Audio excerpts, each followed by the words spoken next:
방법서설. 이성을 옳게 인도하고 과학에서 진리를 추구하는 방법에 대한 담론. 제4장. 나는 생각한다. 그러므로 나는 존재한다. 이는 방법서설 제4장에 나오는 명제이다. 데카르트는 다음과 같이 설명한다. 제4장에서는 하느님의 존재와 사람의 영혼의 존재를 확립하는 논증이 설명되며 이는 형이상학의 기초가 된다. 본문에 들어가기에 앞서 데카르트는 방법서설에서 다음과 같이 말한다. 우리는 자주 감각적 오류에 빠진다. 감각적 오류는 시각, 청각, 편견, 선입견 등에 의한 오류를 말한다. 따라서 방법서설 제4장에 관한 몇 가지 편견이나 선입견에 대해서 바로잡을 필요가 요구된다. 첫째, 방법서설에서 God을 신으로 번역하는데 하느님으로 번역하는 것이 맞다. 데카르트는 카톨릭교의 신자이다. 카톨릭교 신자들은 하느님으로 부른다. 신으로 번역하면 데카르트를 마치 무신론자처럼 오해할 여지가 생긴다. 따라서 본문 내용에서는 데카르트의 입장에서 해석하여 하느님으로 번역하였다. 둘째, 나는 생각한다. 그러므로 나는 존재한다는 방법서설 제4장에서 나오는 명제이다.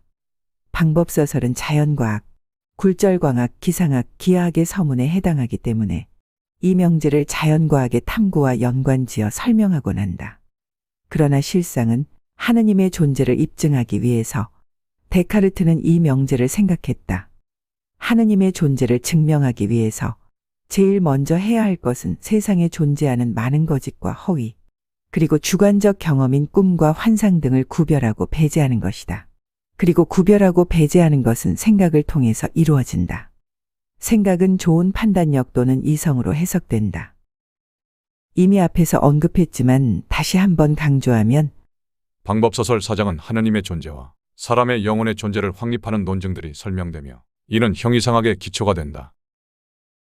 참고로 bon sens, 이를 대부분 양식으로 번역하는데 bon 이는 좋다는 뜻이고 sens, 이는 식별력, 지각력이란 뜻이다. 좋은 식별력을 한자로 쓰면 양식이 된다. 그러나 개인적으로 양식하면 식량이 연상되고 잘 사용하지 않는 단어이다. 고려대 한국어 대사전에서는 양식을 도덕적으로 바른 판단력이나 식견이라 설명한다. 이를 참고하여 bon sens, 이를 좋은 판단력으로 번역하였다. 셋째, 나는 생각한다. 그러므로 나는 존재한다를 방법서설의 결론처럼 해석하거나 혹은 확대 해석하면 감각적 오류에 빠질 수도 있다. 나는 산책한다. 그러므로 나는 존재한다. 또는 생각은 인간의 고유의 특징도 아니며 많은 동물들도 사람의 지능에 가까운 생각과 행동을 한다. 따라서 생각하는 나뿐만 아니라 다른 사람들, 그리고 자연에 존재하는 많은 동물들도 같이 생각하며 존재한다. 그러므로 이 명제를 지나치게 확대 해석하면 상기와 같이 허망한 결론이 도출될 수도 있다. 참고로 피에르 가상디의 반박을 좀 더 살펴보면 다음과 같다. 나는 생각한다. 그러므로 나는 존재한다는 명제를 계속 따르다 보면 사고뿐만 아니라 모든 인간의 활동에서 존재가 귀결될 수 있으며 따라서 나는 산책한다. 그러므로 나는 존재한다라고 말할 수도 있다. 넷째, 방법서설 제4장에서 데카르트는 하느님의 존재를 입증한다고 설명하지만 하느님의 말씀을 담은 카톨릭 성경에서 어느 한 구절도 인용하지 않았다. 데카르트의 또 다른 저서 제1철학의 명상의 본문 내용에서도 하느님의 존재에 관하여 설명하는 데 인용되는 성경 구절은 없다. 무신론자에게는 특별히 이상해 보이지 않겠지만 카톨릭교 신자들에게는 아주 이례적인 일이다. 또한 로마 교황청이 데카르트의 종교관 또는 신앙심을 의심할 수도 있는 중대한 사안이다. 나중에 로마 교황청은 데카르트의 저서 제1철학의 명상을 금서로 지정한다. 이런 이유로 데카르트를 무신론자 또는 신교도 프로테스탄트교로 오해하지만 데카르트는 자연과학의 진리도 하느님의 섭리라고 믿는 카톨릭교의 신자였다. 제4장 본문 내용을 읽을 때 이 점을 생각해야 한다.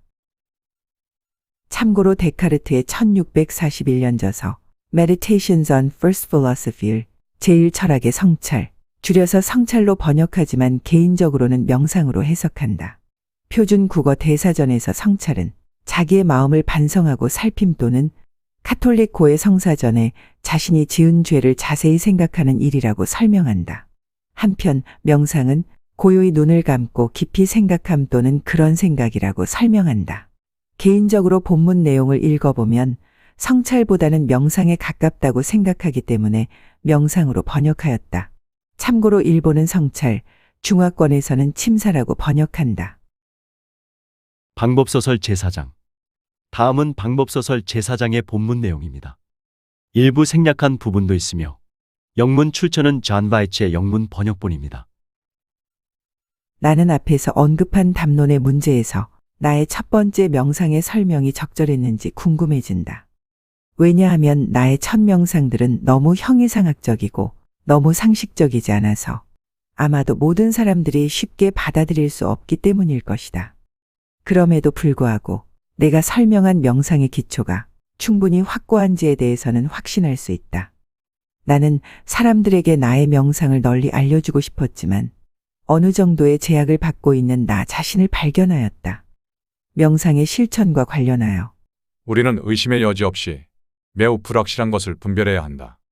이 견해를 받아들이는 것이 때로는 필요하다고 나는 이미 오래전에 언급했었다. 하지만 그때 당시 나의 관심은 오직 진리를 탐구하는 연구만을 하고 싶었기에 진리를 추구하는 방법과 정확히 반대되는 절차를 따랐다. 즉, 조금이라도 의심의 여지가 있다고 판단되는 모든 견해는 절대적으로 거짓으로 생각하고 거부하기로 결심하였다. 이렇게 하는 목적은 나의 믿음에서 의심의 여지를 완전히 제거한 다음에 그 무엇이 존재하고 있는지를 확인하기 위해서이다. 우리의 감각이 때때로 우리를 속이는 것을 보면서 다음과 같은 생각이 강하게 들었다. 감각들이 우리에게 보여주는 것과 같은 것들은 실제 현실에서는 존재하지 않는다. 어떤 사람들은 이성적으로 판단할 때 실수를 하며 심지어 기하학의 가장 간단한 문제에 대해서도 오류에 빠지곤 한다. 따라서 지금까지 증명하기 위해 취했던 모든 추론들을 거짓이라 거부하고 다른 어떤 사람들과 마찬가지로 나 역시도 오류를 범할 수 있다고 확신하였다. 마지막으로 우리가 깨어있을 때 경험하는 바로 그 생각이나 표상들이 우리가 잠들었을 때도 경험할 수도 있다고 생각하고 꿈속에서의 생각이나 표상들은 그 어느 하나의 것도 진실하지 않다고 생각했다. 또한 나는 다음과 같이 가정했다. 내가 깨어있을 때 내 정신 속에 들어온 모든 사물과 표상들은 내가 꿈속에서 보는 환상보다 더 진실하지 않다. 그러나 이와 같이 생각하는 즉시 나는 모든 것이 거짓이라고 생각하기를 원했지만 그렇게 생각하고 있는 나는 분명히 그 무엇, 즉 존재하고 있어야 한다는 것이 절대적으로 필요하다고 관찰하였다. 따라서 나는 다음에 진실을 깨달았다. 나는 생각한다. 그러므로 나는 존재한다.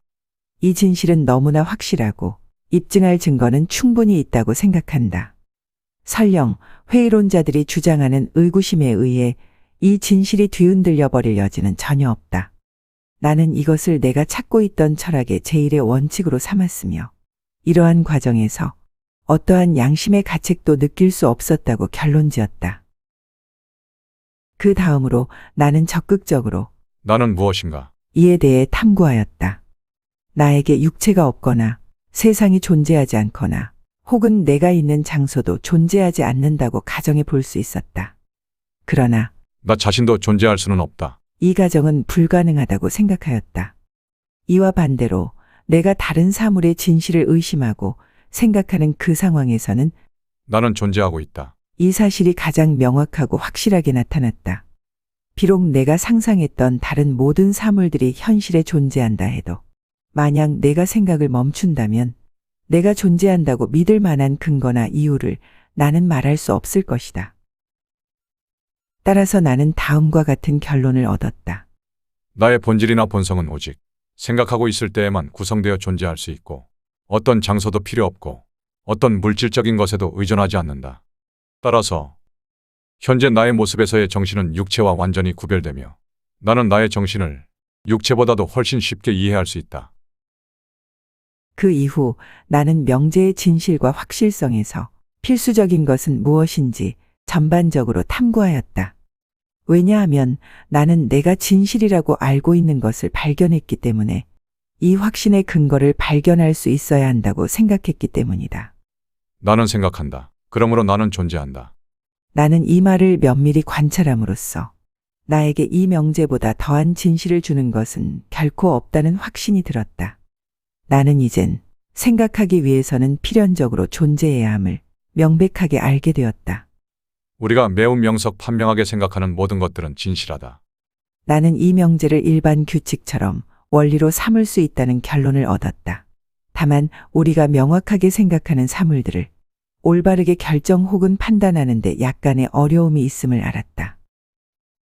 그 다음으로 내가 의문을 품었던, 그리고 그 결과 내 존재가 완전히 완벽하다고 할 수 없는 당시 상황을 곰곰이 생각해 보면서 나 자신보다도 훨씬 더 완전한 것, 즉 완전성에 대해 생각하는 법을 어디에서 배웠는지 질문하였다.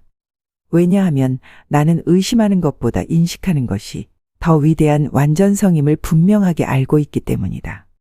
그리고 나는 다음과 같은 사실을 분명하게 인식하게 되었다. 완전성의 개념을 현실에서 더 완벽한 어느 자연 또는 창조주로부터 배웠으며 이 개념만큼은 반드시 숙지해야 한다. 나의 외부 세계에 있는 다른 많은 사물들, 예를 들어 하늘과 땅, 빛과 열, 그리고 수많은 사물들을 면밀히 생각해 보면 나는 자연의 사물들이 어디서 왔는지 인식함에 있어서 별로 당황스럽지 않았다.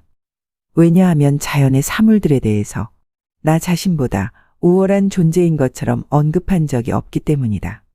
만약 자연의 사물이 진실이라면 자연의 사물들은 내 고유의 본성에 의존하고 있다고 믿을 것이다. 단, 나의 본성이 완전성을 지니고 있는 한에서이다. 만약 자연의 사물이 거짓이라면 나는 자연의 사물들을 존재하지 않는 것으로 간주할 것이다. 즉, 나의 본성의 불완전성 때문에 자연의 사물들이 내 안에 존재한다고 믿을 것이다. 그러나 이를 나 자신보다 더 완벽한 창조주에 대한 개념에는 적용할 수 없었다. 존재하지 않는 것, 즉 무로부터 완전성을 받는다는 것은 너무나 명백하게 불가능하기 때문이다. 왜냐하면 유는 무에서 나온다라고 하면 이는 모순이며 더 완전할수록 영향력이 있어야 하고 완전성이 부족할수록 의존적이어야 하기 때문이다. 이와 마찬가지로 내 자신으로부터 완전성을 갖는다는 것도 불가능하다.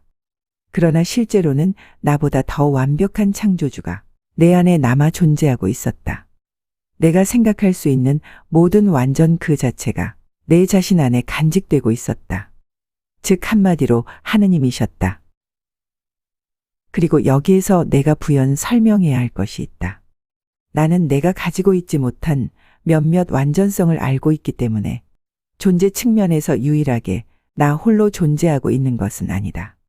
오히려 반대로 내가 의지하고 있고 내가 가진 모든 것을 주신 더 완전한 다른 존재가 필연적으로 존재하고 있다는 것이다.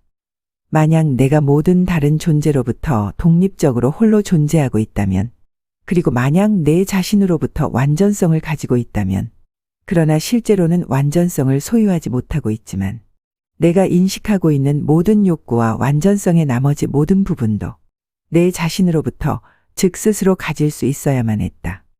따라서 내 자신은 무한하고 영원하고 불변하고 전지전능한 존재가 될 수 있으며 하느님 안에서 내가 인식할 수 있는 모든 완전성을 나는 소유하고 있었을 것이다.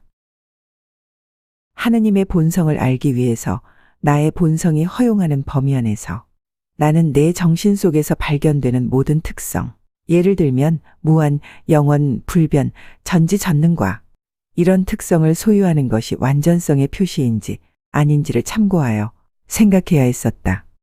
이미 앞에서 이성적 판단에 의해 하느님의 존재를 확립하였다. 그리고 나는 다음을 확신했다. 하나님 안에서는 불완전성을 나타내는 사람은 아무도 없으며 나머지도 하느님 안에서는 부족한 것이 없다. 따라서 나는 의심, 동요, 슬픔 등을 하느님에게서는 발견할 수 없음을 인식했다. 왜냐하면 나 자신도 그러한 감정들로부터 자유로워지면서 행복감을 느꼈기 때문이다. 게다가 나는 많은 분별력 있고 구체적인 것들에 대한 생각을 가지고 있었다. 나는 내가 꿈을 꾸고 있다고 생각할 수도 있겠지만, 그리고 내가 보거나 상상한 모든 것이 거짓일 수도 있겠지만, 그럼에도 불구하고 나는 그런 생각들이 내 생각 속에 실제하고 있다는 것을 부정할 수 없었다. 그러나 지적 본성은 육체와 구별된다는 것을 이미 내 자신에게 매우 분명하게 인식하고 있었기 때문에, 그리고 나는 관찰을 함으로써 모든 육체의 구성 요소들은 종속의 증거이며 종속 상태는 명백하게 불완전한 상태라는 것을 알았다. 그리고 나는 다음과 같이 결정했다. 하느님의 완전성은 두 가지 본성의 혼합물일 수는 없으며 결과적으로 하느님은 그렇게 혼합적인 존재일 수 없다. 만약 세상에 어떤 육체 또는 심지어 어떤 지적 존재 또는 완전히 완벽하지 않은 다른 본성들이 존재한다면 이들의 존재는 단 한순간도 하느님 없이는 존재할 수 없으며 결국 하느님의 전능한 힘에 의존한다. 그러나 많은 사람들이 이 진리를 아는 것에 어려움이 있으며 심지어 자신들의 정신이 진짜 무엇인지 아는 것에도 어려움이 있다고 스스로를 설득하는 이유가 자신들의 생각을 감각적 대상, 그 이상으로 올려 생각해 본 적이 없기 때문이다. 상상하는 방법 외에는 어떤 것도 생각할 수 없는 것에 익숙해져서 물질 사물에 한정되어 버린 사고방식 때문이다. 그 사람들은 상상할 수 없는 것들에 대해서는 자신의 지성을 통해 알 수가 없다. 이와 같은 진실은 단 하나의 상황에서도 충분히 드러날 수 있다. 신학교의 철학자들은 다음의 명제를 격언으로 받아들인다. 먼저 감각적으로 존재하지 않는 것은 이해력 또는 지각력에서도 존재하지 않는다. 그러나 감각 속의 하느님과 영혼의 개념은 전혀 존재하지 않음은 확실하다.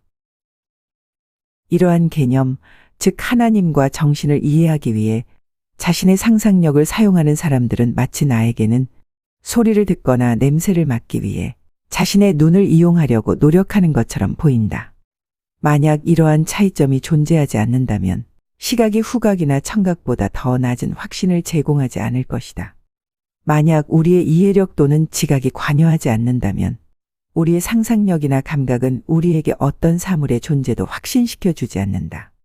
마지막으로 지금까지의 나의 논증적 설명에 의해서도 하느님과 영혼의 존재에 대해서 아직까지도 충분히 납득하지 못하는 사람들이 있다면 내가 바라건대 저 사람들은 스스로 더 확신하고 있다고 생각하는 것들, 예를 들면 우리의 육체, 별, 지구 등에 관한 진리의 다른 모든 명제들이 더 불확실하다는 점을 알기 바란다.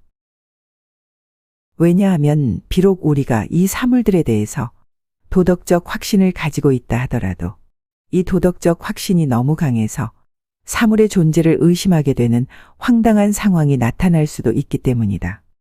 그러나 이와 동시에 또 다른 이유로서 자신의 지성이 훼손되지 않았다면 잠이 들었을 때 우리가 다른 사람에 소유되어 있거나 우리가 다른 별들과 또 다른 지구를 바라보거나 아니면 아예 사물들이 존재하지 않을 때를 관찰하여 형이상학적 확실성에 관한 질문을 받았을 때 충분한 이유가 존재한다고 하여 완전한 확신을 거부할 수 있는 그런 사람은 없기 때문이다.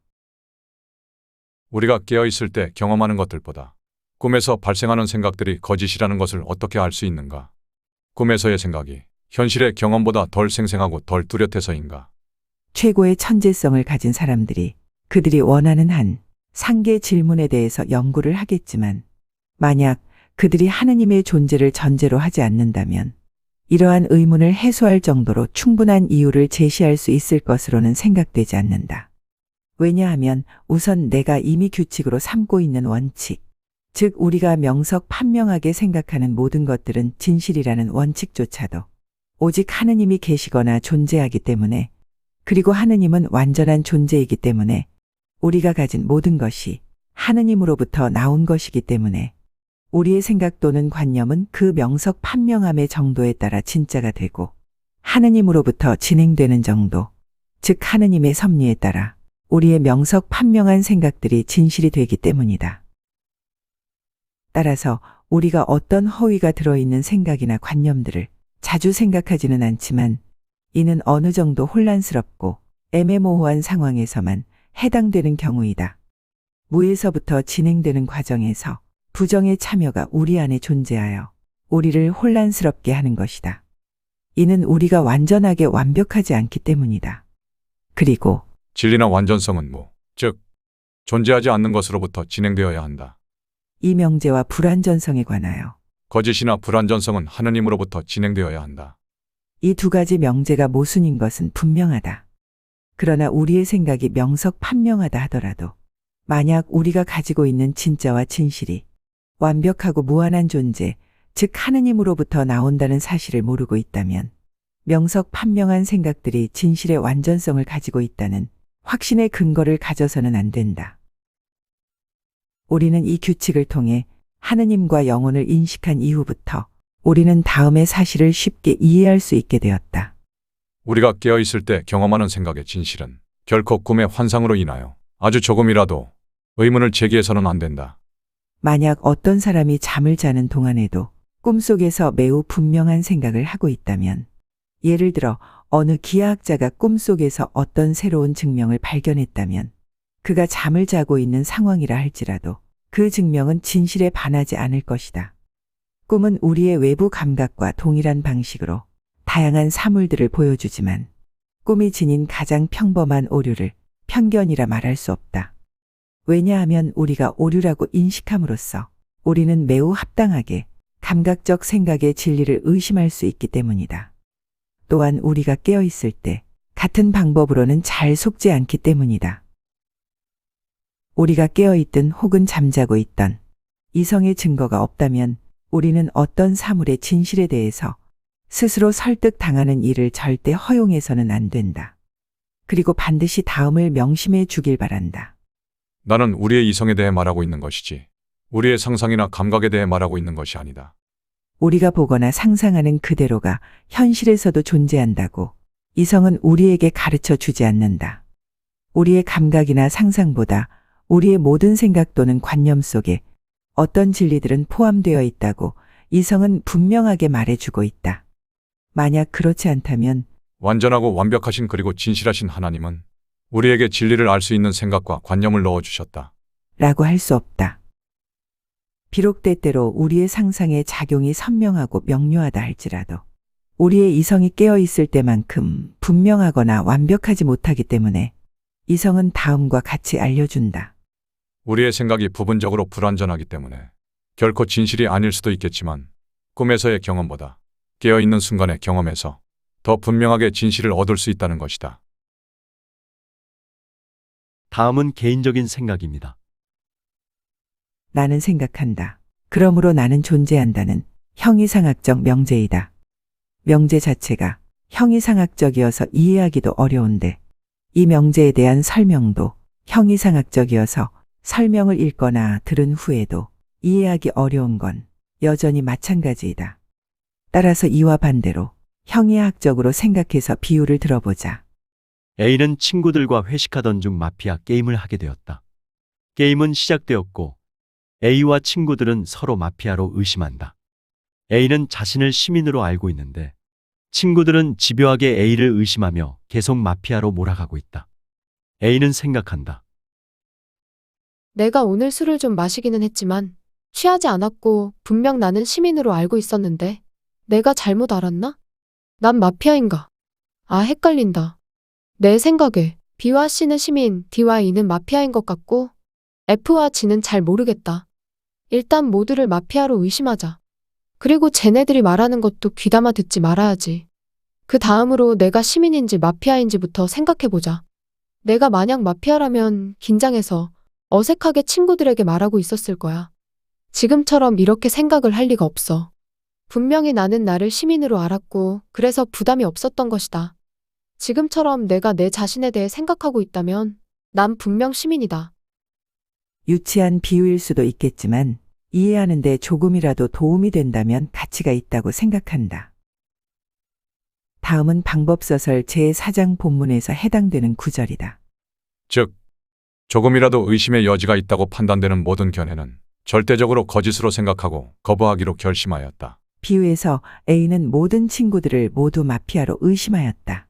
이와 같이 생각하는 즉시 나는 모든 것이 거짓이라고 생각하기를 원했지만 그렇게 생각하고 있는 나는 분명히 그 무엇, 즉 존재하고 있어야 한다는 것이 절대적으로 필요하다고 관찰했다. 비유에서 A는 스스로 자신을 시민인지 또는 마피아인지를 의심하고 만약 자신이 마피아라면 평소와는 다르게 생각하고 말하고 있었을 것이며 지금처럼 이렇게 생각하고 있을 리가 없다고 생각한다. 내가 다른 사물의 진실을 의심하고 생각하는 그 상황에서는 내가 존재하고 있다는 사실이 가장 명확하고 확실하게 나타났다. 비유에서 A는 자기 자신에 대해 생각하는 과정에서 자신은 분명 시민이며 마피아일 수 없다는 확신을 한다. 다만 A는 아직 마피아를 찾아낸 것은 아니다. 나는 생각한다. 그러므로 나는 존재한다. 이 명제는 데카르트 본인이 생각하는 유일한 진실을 가진 첫 명제이다. 이 명제만큼은 절대적으로 참이며 진실한 것으로 생각한다. 데카르트는 하느님의 존재의 입증을 진실에서 시작하는 것이다. 그러나 아직 하느님의 존재를 입증하지는 못했다. 따라서 이 명제는 하느님의 존재를 입증하는 시작점에 해당한다고 할 수 있다. 데카르트의 제1철학의 명상에서 제2의 명상에는 다음의 구절이 나온다. 나는 나 자신을 무엇으로 생각하는가? 물론 인간이라고 생각했다. 그러면 인간이란 무엇인가? 이성적 동물이라고 할 것인가? 그렇게 해서는 안 된다. 왜냐하면 동물이란 무엇인가?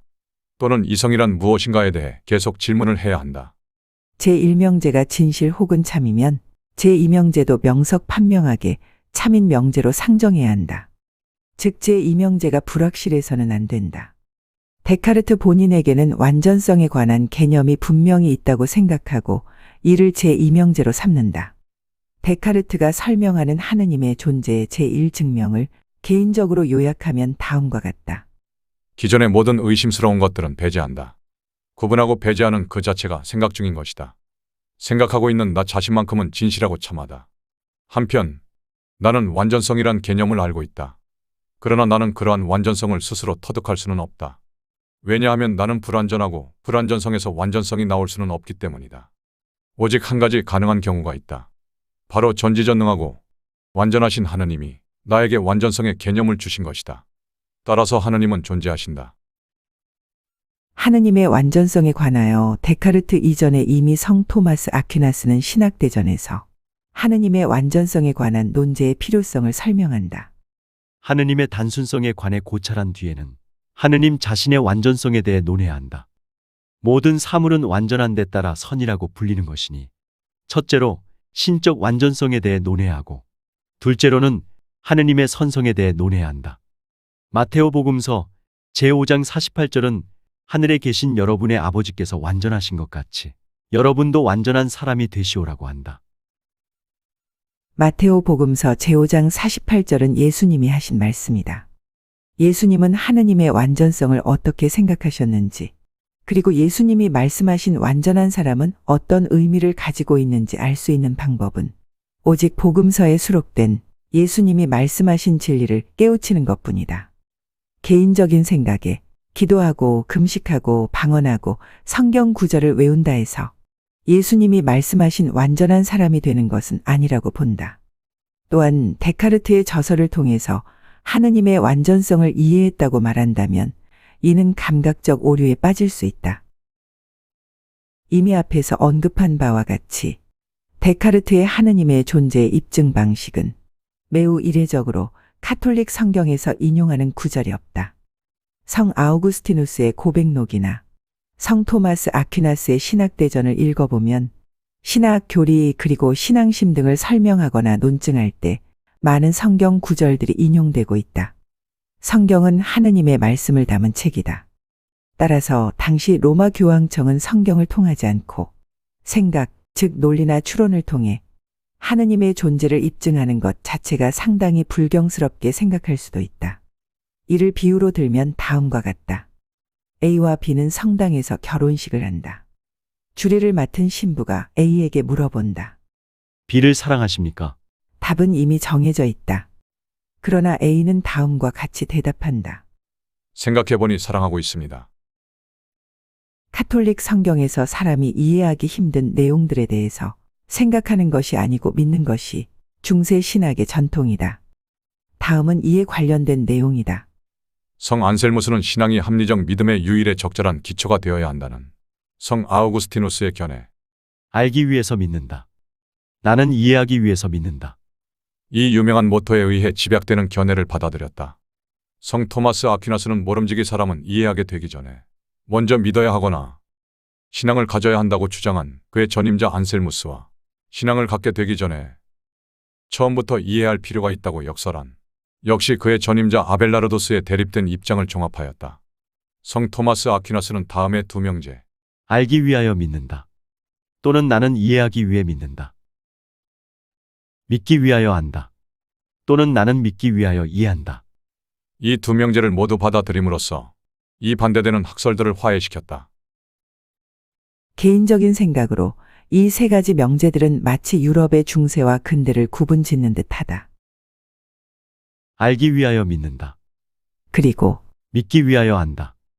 이 두 명제가 중세 교황 시대를 상징하였다면 나는 생각한다. 그러므로 나는 존재한다.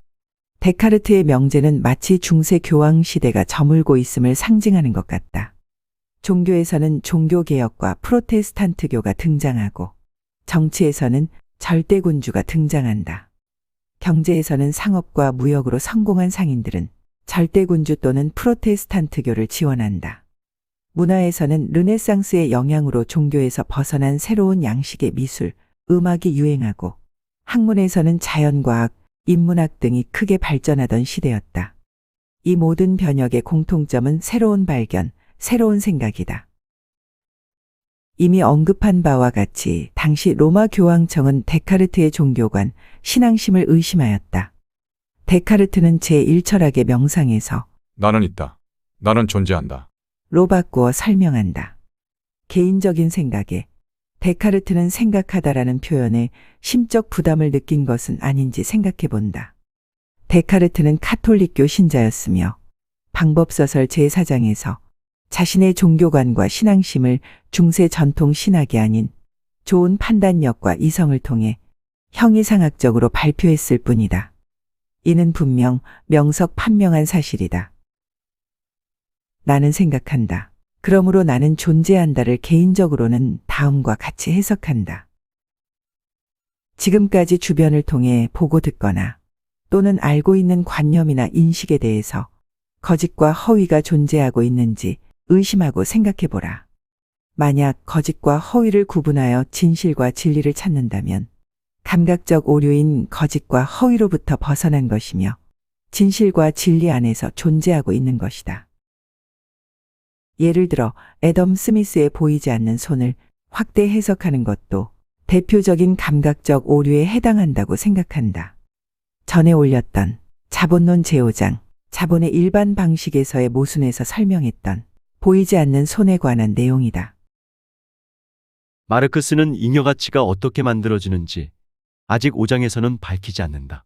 잉여 가치는 순환 과정 또는 유통 과정에서는 발생할 수 없는 것인데 잉여 가치가 발생했다 것은 순환 과정에서 보이지 않는 그 무엇이 반드시 발생했음을 의미한다.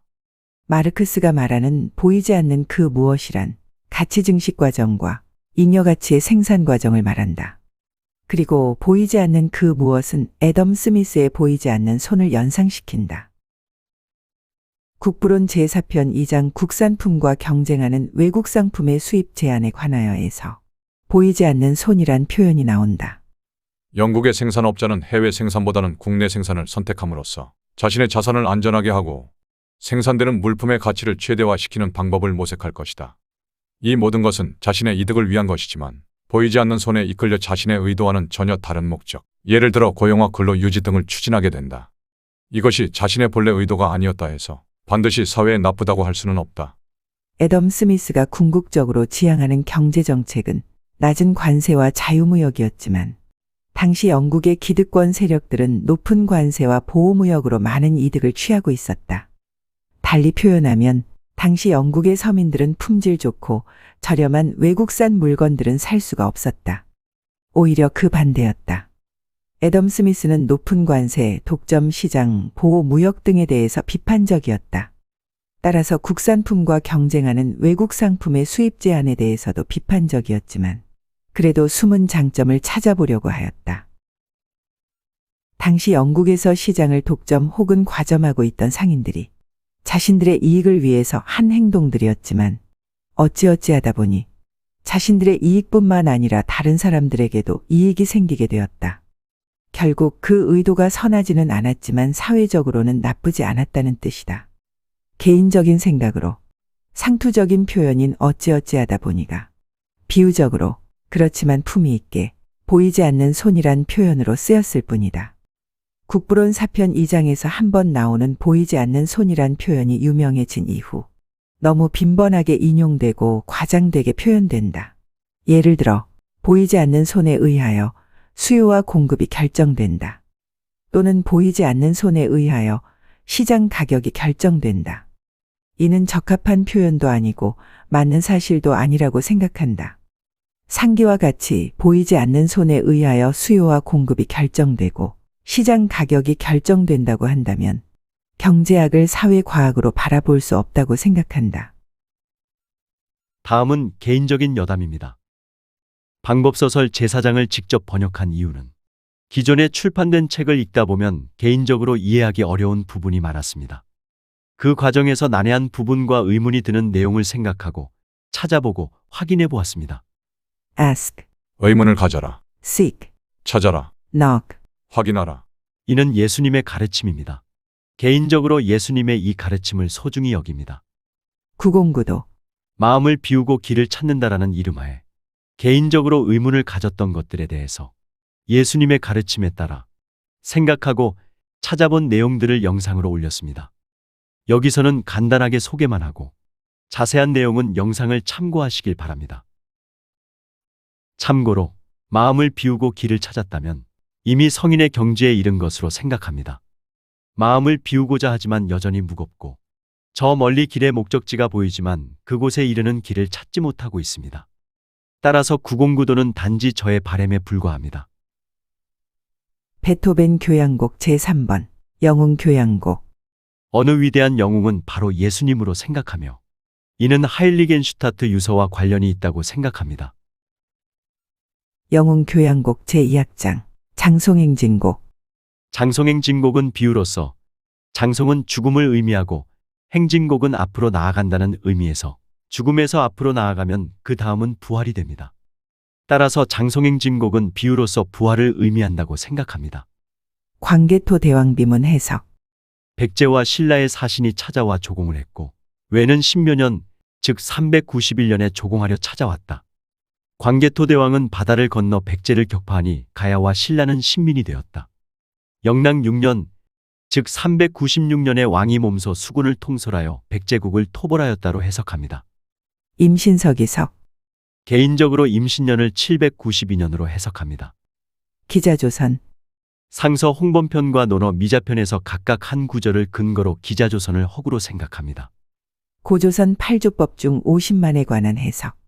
대부분 50만 전으로 해석하지만 개인적으로는 50만 전이 아닌 단군조선의 50만 명의 백성으로 해석합니다. 삼국사기, 고구려 본기, 보장황상편. 구당서와 신당서 그리고 자치통감을 그대로 인용하여 재편집한 것입니다. 보장왕 상편은 고구려와 당의 1차 전쟁에 관한 기록이지만 당 태종 이세민을 중심으로 편찬된 것이므로 믿지 않습니다. 연개소문. 고구려와 당의 제1차 전쟁 직전 고구려의 영유왕과 연개소문의 정치 상황은 2차 세계대전 직전의 영국 수상 네빌 체인벌린과 윈스턴 처칠의 상황과 매우 흡사합니다. 연개소문이 영유왕을 폐위시킨 이유와 그 배경에 대하여 생각해 보았습니다. 고구려, 당과의 1차 전쟁. 요동성 전투와 안시성 전투 등에서 당나라 군대는 공성 무기와 공성 장비가 없었다고 생각합니다. 따라서 이와 관련된 구당서와 신당서 그리고 자치통감의 기록을 믿지 않습니다. 자본론. 개인적인 생각으로 자본론에서 가장 큰 논점은 잉여가치 및 잉여가치율과 관련하여 불변자본을 어떻게 바라보는가에 있습니다. 자본론 1장에서 9장 1절까지 몇몇의 문장들을 발췌하고 개인적인 생각을 적었습니다. 일두 정여창 선생의 이기설. 정여창 선생의 이기설이 아닌 정계청 선생의 이기설이라 보는 견해에 대해서 두 글을 비교하고 그 차이점을 찾아보았습니다. 제 결론은 두 이기설에는 분명한 차이점이 있고 결과적으로 일두 정여창 선생의 이기설임이 더욱 확실해졌다고 생각합니다.